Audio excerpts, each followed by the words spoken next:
सर्वांना नमस्कार। मास्टर विशाल सर या यूट्यूब चॅनलवरती आपलं सर्वांचं पुनश्च एकदा सहर्ष स्वागत। खूप महत्त्वाचा विषय आहे की काल अचानक रायगड पोलीस भरती बद्दल जे काही कागदपत्र पडताळणी मध्येच पडली, त्याचं रिझन काय सर, अचानक का बोलवले, मध्येच का डॉक्युमेंट चेकिंग केलेलं आहे, अजून लेखी सुद्धा व्हायचे आहे, तर मग असं का केलेलं आहे, हे याच्यामुळं विद्यार्थ्यांच्या मध्ये गोंधळ निर्माण झाला, काही मुलांमध्ये राग तयार झालेला आणि होणार हे शक्यच आहे। कारण 2022-23 पोलीस भरती एक वेगवेगळ्या टप्प्यावरती विनाकारण विद्यार्थ्यांचा हाल करत असलेले दिसून येते।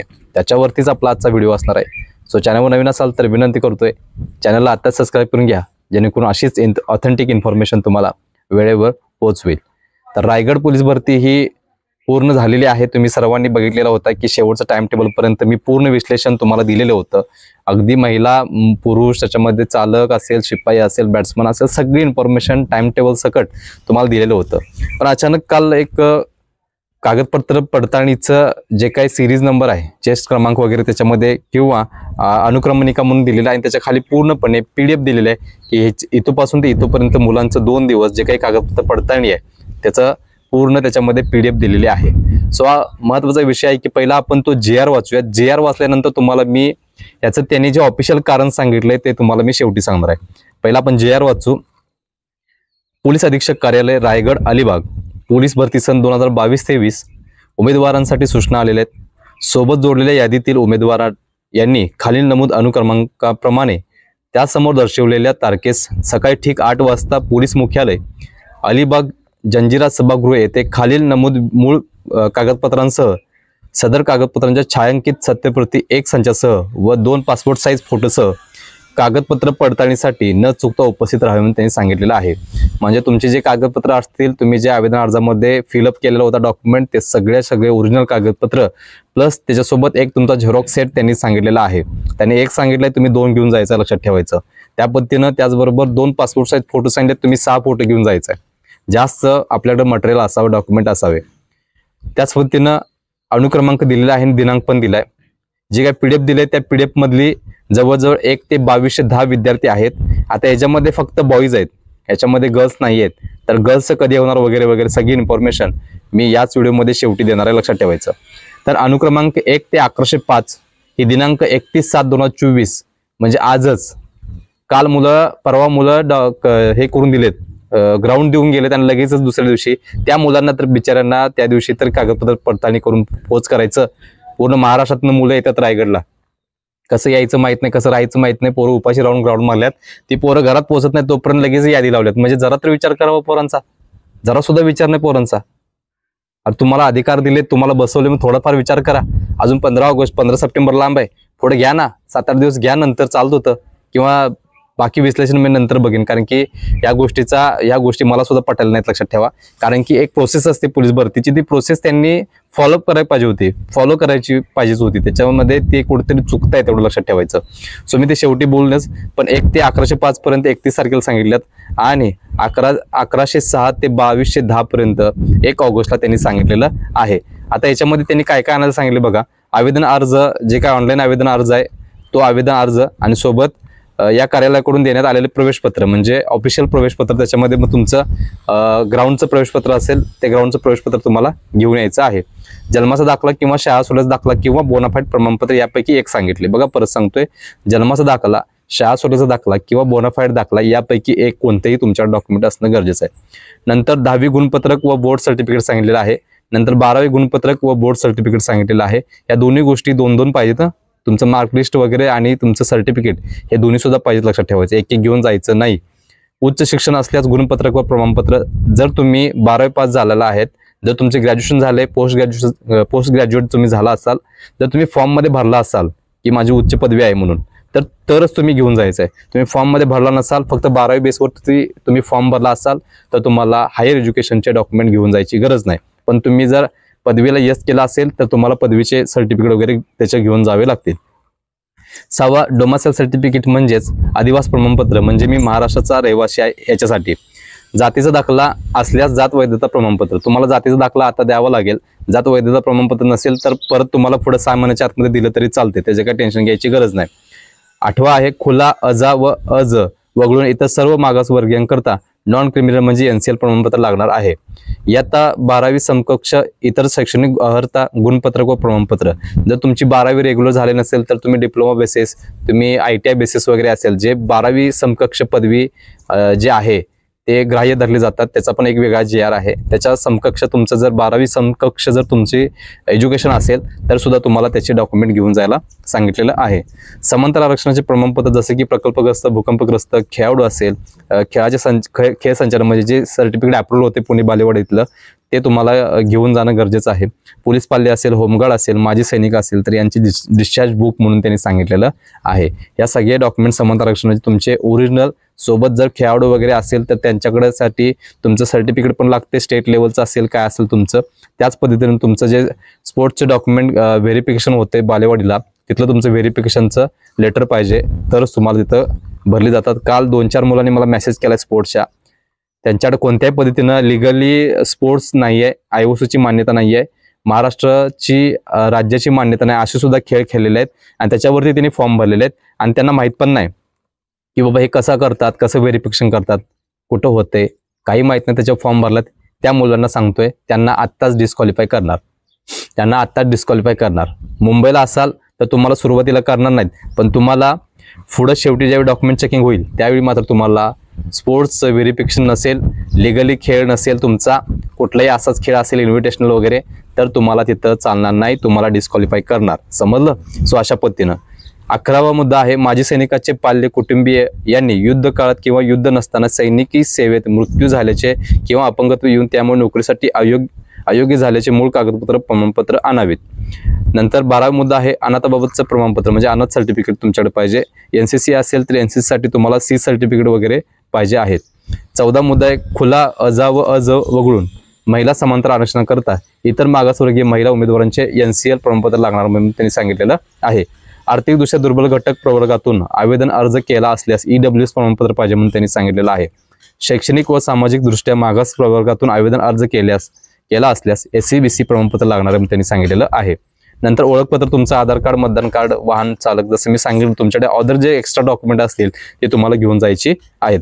नंतर तुमच्याकडे संगणक अर्हता प्रमाणपत्र MSCIT असेल, MSCIT CCC असेल तर CCC किंवा जर तुम्ही 12वीला वगैरे ग्रॅज्युएशनला वगैरे एखादा चांगला कोर्स कुठला तर केला असेल कम्प्युटरचा तर त्याचं सुद्धा सर्टिफिकेट तुम्हाला घेऊन जायचं आहे. 19वा मुद्दा आहे SCBC उमेदवारांनी SCBC व नॉन क्रिमिनल प्रमाणपत्र प्राप्त होण्याकरिता तहसील किंवा सेतू अथवा संबंधित कार्यालयास दिनांक 15/4/2024 रोजी किंवा त्यापूर्वी अर्ज सादर केल्याची पोचपावती, परंतु अंतिम निवड यादीच्या वेळी त्यांच्याकडे विहित नमुन्यातील SCBC व नॉन क्रिमिनल प्रमाणपत्र असणं गरजेचं आहे. जर SCBCचा फॉर्म भरला असाल तर NCBCचा नॉन क्रिमिनल वगैरे तुमच्याकडे नसेल तर तुम्ही फक्त पावती घेऊन जायचं आहे. पण पावती घेतल्यानंतर तुम्हाला इथं क्वालिफाय करतील, पण ज्यावेळी फायनल डॉक्युमेंट चेकिंग असेल मेन तुमची लेखी वगैरे झाल्यानंतर एकंदरीत कट ऑफ लागतोय, फायनल कट ऑफ, त्यानंतर अजून एकदा डॉक्युमेंट चेकिंग होईल, त्यामध्ये जर तुमच्याकडे नसेल तर तुम्हाला डिस्क्वालिफाय करणार. ओके. कागदपत्र पडताळणीस उमेदवार गैरहजर राहिल्यास पुढील भरती प्रक्रियेसाठी विचार केला जाणार नाही याची सर्व उमेदवारांनी विचार करायचा म्हणून सांगितलेलं आहे. सोमनाथ गर्गे सर जे आहेत अध्यक्ष पोलीस भरती निवड मंडळ तथा पोलीस अधीक्षक रायगड अलिबाग यांच्या अध्यक्षतेखाली हा जो GR आहे तो निघलेला आहे. याच्या खाली मग एकंदरीत जवळजवळ 2210 मुलांची लिस्ट दिलेली आहे की 1101 ते 1105 पर्यंत 31 तारखेला म्हणजे आज आणि 1106 ते 2210 पर्यंत उद्या त्यांचं डॉक्युमेंट चेकिंग केलेलं आहे. आता ही झाली इन्फॉर्मेशन जे डॉक्युमेंट चेकिंगला काय घेऊन जायचं आहे, कसं घेऊन जायचं आहे. तुम्ही जे आवेदन अर्जामध्ये डॉक्युमेंट फिलअप केलेलं होता, ज्याच्यातून तुम्ही फॉर्म भरले होता ते सर्व डॉक्युमेंट ओरिजिनल प्लस एक संच त्याचा झेरॉक्स पाहिजे. तुम्ही 2 घेऊन जा म्हणून मी सांगितलेलं आहे. त्याच पद्धतीनं 2-3 फोटो सांगितले, तुम्ही 6 फोटो घेऊन जावा. पण आता विषय अशा पद्धतीनं आहे की अजून पोलीस भरती पुढं आहे. काही ठिकाणी मुंबई असेल किंवा काही ठिकाणी काय केलंय, पावसाचे हवामान आहे म्हणून त्यांना काय सांगितले, फक्त तुम्ही हॉल तिकीट घेऊन या आणि तुमची एखादी आयडेंटिटीची झेरॉक्स आणि आयडेंटिटी बस, फक्त याच्या व्यतिरिक्त तुम्ही काय आणू नका म्हणून त्यांनी सांगितलेलं होतं. अलिबागचा विषय काय झाला बघा. अलिबागचा विषय काय आहे, अजून पुढं लिकी आहे. रायगडचा अजून पुढे लिकी आहे. लिकी झाल्यानंतर फायनल एक कट ऑफ लागेल, त्या कट ऑफ नंतर परत एकदा डॉक्युमेंट चेकिंग होणार आहे. तर मग त्यांनी आत्ताच का डॉक्युमेंट चेकिंग घेतली, तर त्याचं रिझन अशा पद्धतीने आहे की स्टार्टिंग पासून ते एंडिंग पर्यंत त्यांनी डॉक्युमेंट चेक केली नाहीत असं त्यांचं रिझन आहे. आणि ते डॉक्युमेंट चेकिंग न केल्यामुळं मध्येच त्यांनी डॉक्युमेंट चेकिंग घेतले. मग तुम्ही त्याच वेळी एखादं 7-8-10 कॉन्स्टेबल वाढवून तिथंच जर स्टाफ वाढवून तुम्ही जर ऑफिशियल डॉक्युमेंट चेकिंग केला असता प्रत्येक विद्यार्थ्याला 5-5 मिनिटं देऊन, तर काय एवढा फरक पडला नसता. या विद्यार्थ्यांना आज नाहक त्रास झाला नसता. समजा नागपूरचं पोरग आहे तर अलिबागला येणार कसं, रायगडला येणार कसं. काल रात्री तुम्ही ऑफिशियल टाकता 1 दिवसात पोरग पोचते, 10-15 तासामध्ये पोचतं का. जवळजवळ 900-950 किलोमीटर असेल अंतर, तर एवढं पोरग ते येऊ शकतं का. विमान येणार का वरनं, हवेतनं. काय चाललंय तेच कळण झालं या पोलीस भरतीचं. समजलं का. सो एकदम ढिसाळ कारभार आहे, पहिल्यापासून नियोजन नाही. मुंबई पोलीस भरतीचं तुम्ही बघितलंय, मध्ये स्पाईक कॅन्सल केलाय, मध्येच चालू केलेला होता. आता उरलेल्या 70% पोरांनी करायचं काय. तुम्हाला माहित पाहिजे होतं की 45,000 मुलं 7 दिवसामध्ये पळतात ग्राउंडवरती, तर त्या ग्राउंडचं काय होणार आहे, त्या ग्राउंडचं काय होणार अवस्था. मग आता ग्राउंडवरती खराब होत आहे म्हणून तुम्ही अचानक एखादं परिपत्रक काढताय, एका मिनिटामध्ये तुम्ही परिपत्रक काढू शकताय. पण त्या उर्वरित 70% पोरांचं काय करायचं काय. 2-2 हजारचे शूज घेतलेत पोरांनी, 2-2 हजारचे 2 लाख मुलांनी शूज घेतलेत.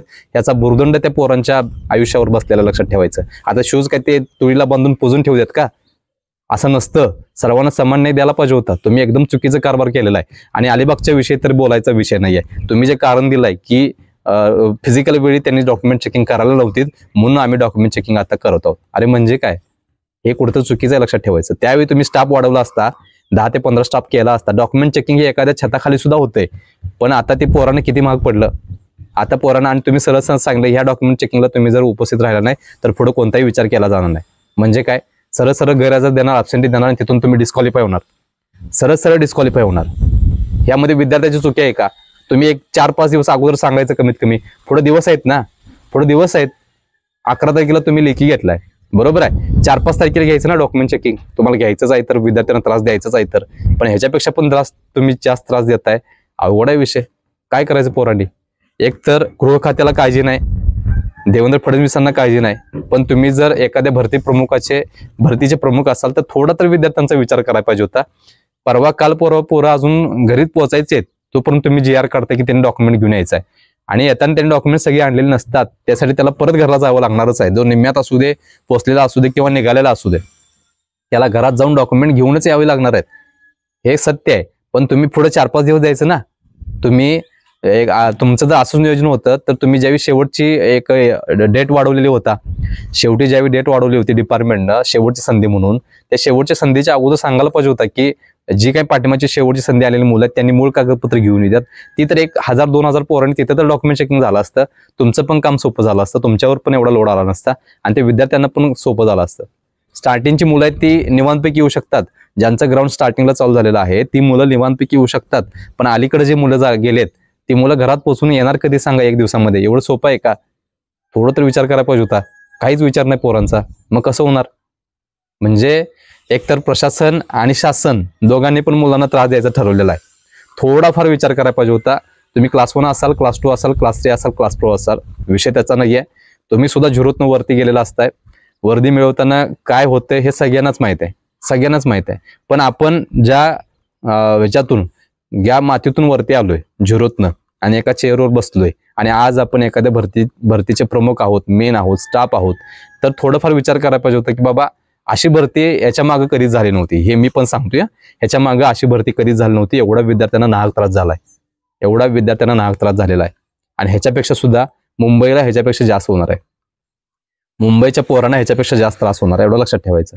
त्यामुळे हा जो विषय आहे हा एकदम चुकीचा आहे. त्यामुळे या प्रशासनाला थोडाफार विचार करायला पाहिजे होता. जिल्हा लेवलला तुम्ही विचार करताय, चांगली गोष्ट आहे, मुलांसाठी चांगली गोष्ट आहे की लवकरात लवकर डॉक्युमेंट चेकिंग वगैरे होऊन मुलं लवकरात लवकर ट्रेनिंगला जाणार आहेत. कारण आम्हाला माहिती आहे की प्रमुखांनाच डायरेक्टली सूचना दिल्यात की सगळ्यांना बंदी घाला, मीडियाला बंदी घाला, हे बंदी घाला, 15 सप्टेंबरच्या आतमध्ये जॉईनिंग द्या. टास्क चांगलाच आहे, तो विषय असा नाही आहे. पण तुम्ही जे स्पीड घेताय, आज मुंबईला 7-7 हजार मुलंच्या जो GR आलाय, 7-7 हजार मुलं पर डेला एका ग्राउंडवर 7,000 मुलं, एका ग्राउंडवरती 7,000 मुलांचं फिजिकल होणार आहे. आणि मुलींचं तिकडे बघा, म्हणजे 12-13 हजार मुलींचं at a time per day. तुमचं 8,000चं टार्गेट होतं, तुम्ही 12,000 घेतलाय आणि 4 वाढवला असं 16,000चं झालं असतं ना. म्हणजे पटापट झालं असतं. त्याला न्यायचंच नाही, त्याला गोळा थ्रो करूच द्यायचं नाही, त्याला ओढून आणायचं लगेच 100 मीटर 50 मीटर पोहले की उचलून आणायचं लगेच. 1600 मीटर त्याला पळूच द्यायचं नाही अजिबात. जाऊ दे, मरू दे ते पोर, मरू दे ती मुलगी, जाऊ दे. अशा पद्धतीचं जर ही पोलीस भरती होत असेल तर कुठेतरी चुकते, लक्षात ठेवायचं. पहिल्या दिवसापासून चुकत आलंय आणि आता सुद्धा चुकलेलं, एवढं लक्षात ठेवायचं. त्यामुळे ह्या गोष्टीचा आपल्याकडून निषेध असेल. पण हा जो मुलांना त्रास झाला नायक, नाहक त्रास झालाय मुलांना. हा मुलांना नाहक त्रास झालेला आहे. तुम्ही जर रिझन दिलाय की असं झालंय तसं झालंय, पण हे बरोबर नाहीये. मुलं अजून घरी पोहोचायलाच नाहीयेत. पोरग जाऊन येणार कसं? आणि तुम्ही सांगितलंय की त्यांना जर ते आले नाहीत तर त्याचा कोणताही विचार करणार नाही. पण हे चुकीचं, एवढं लक्षात ठेवायचं. त्यामुळे ह्या गोष्टीकडे प्रशासनाला लक्ष द्यायला पाहिजे. इथून पुढच्या भरतीमध्ये असं कुठेही होता कामा नये. मध्येच डॉक्युमेंट चेकिंग करायला नको पाहिजे होती.